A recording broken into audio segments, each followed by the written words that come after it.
असा तांब्या पडलेला असतो बघा घरात रस्त्यावर, सासू पाहती पण उचलत नाही. प्राणी अवघड आहे हा, बरोबर आहे ना? ती उचलत नाही, तिला वाटतं मी मोलकरीन आणली घरी. त्या पोराला सगळ्या कपड्या सगट विकत घेतलेले आहे तिच्या बापानं, बरोबर आहे ना? बरोबर आहे ना? ऐका लक्ष देऊन.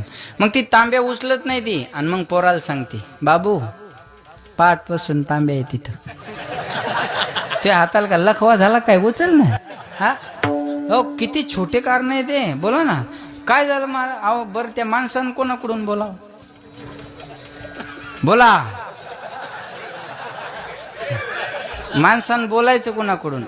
बायकोकडून का आईकडून? बोला ना. आई बोलू शकत नाही, बरोबर आहे? आई आहे, आईला बोलू शकत नाही माणूस, बरोबर आहे? मग त्याला वाटतं हिला बोलणं नको, टेन्शन येतं माणसाला, हिला बोलणं नको, 90 आणू बस, बरोबर आहे ना?